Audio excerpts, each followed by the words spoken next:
Hello friends! Who wants to go fishing? Go fishing, go fishing. Who wants to go fishing down at the pond? Come on!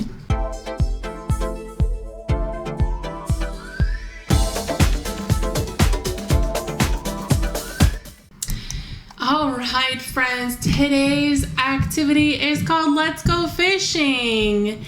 And the objective is to use number concepts and operations, so counting.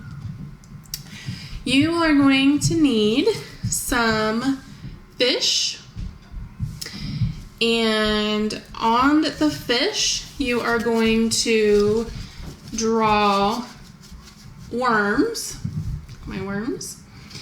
So 1 through 10, or for more advanced, you could go all the way up to 20. Okay? Now, the next thing that you need, well, you don't need, you can use it, it makes it a little more fun for the kids, is a child-sized fishing pole, and you can make it from a stick or a dowel rod.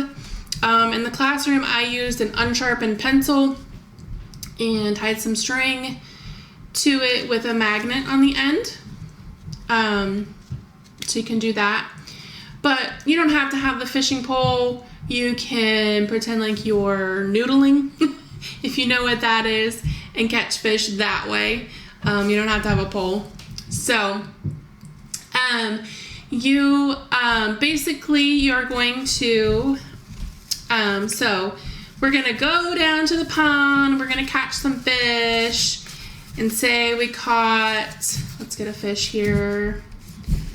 Let's do this fish right here. So you caught this fish, and it has eaten some worms, my lovely worms here. And you wanna know how many worms did this fish eat? So we're gonna count 1, 2, 3. So you're gonna count 1 to 1. So that means you're gonna point to each worm as you count. 1, 2, 3. Okay? So you're gonna do that. When you start the game, you can start with numbers 1 through 3 and say you are pointing to the worm inside the fish. Yes, that fish has 1 worm. Can you count worms on each of the other fish? So again, you're using 1 through 3. So just, make sure they know those numbers first. And then move up to 5. You counted 1 worm inside this fish. How many are in that fish? That fish has 3.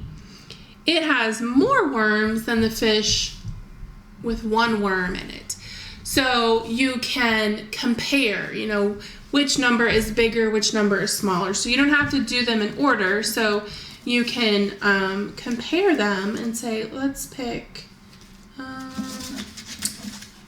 let's say we picked this fish, okay? So we had our number 3 fish, and then we have our number 2 fish. So you can say, the number 3 is greater than the number 2 because it has more worms than the number 2. So you can compare the numbers. So greater than, less than, larger, smaller, more or less. Then you can add up to 10 cards per worm. 10 worms per card per fish. And then have them point to the worms as they count. Guide the child's counting so they can count accurately. So this time when you count them, put your finger on each worm. So remember that 1-to-1 correspondence helps them to keep track of the number that they're counting. And remember, you're letting them know that the last number that you say, that's how many there are. So you're counting 1, 2, 3, 4, 5. Oh, I just said 5, so that means I have 5 fingers, okay?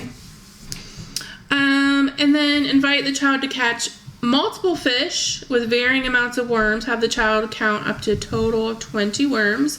So again, you're moving up. So you start with 1 to 3, then you go to 5, then you go to 10, then you can go all the way up to 20. And then you can talk about new ways to group them. So if you have a more advanced child and say they know all of their numbers already, that's fantastic. Put the same number of worms on a couple of cards. So put like 5 on there in one array and then put them in a different array. Like align them differently. Does that make sense? So say I have 5 in a row and then you put like 2 and then 1 and then 2. So you make like a group. So they can see that it's the same number, but they're just in a different order. Okay.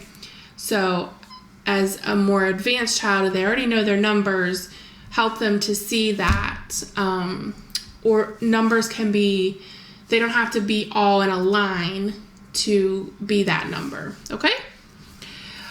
Some questions to ask yourself or ask to report back to your teacher. How many worms was the child able to count accurately? So that means like without your help. So how many were they able to count? Did the child understand that the order of the counting sequence is always the same? 3 worms arranged in different ways are always counted as 3. Was the child able to identify the total number of worms? Okay. How did the child communicate his or her ideas during the experience? Okay. Were they pointing? Were they using their words? Were they writing it? How did they communicate? Did the child recognize the quantities on the cards without pointing and counting up to 5? So if they could automatically look at the card or the fish with 5 worms on it and say that's 5, or that's 4, that's 3, that's 2, that's 1. Okay, were they able to just automatically do that without having to touch and point them? Okay, so at some point, you know, kids will be able to do that. They'll just look at a number and know, okay, that's how many, okay, without counting. So I hope you enjoyed this video. This is a really fun game, especially if you can make the fishing poles. I did this in the classroom and the kids absolutely loved going fishing. So however you want to do it, if you want to make the fishing pole out of something, and then don't forget you put a paper clip on the end, like where their mouth goes, and then the magnet goes on the end of the string and they catch the fish. Or if you don't have all that, that is fine. Just go noodle, pretend like you're going noodling, catching catfish, and just catch them with your hands. So don't forget to hit that like and subscribe button below, and thank you so much for watching our videos, and I'll see you on the next one.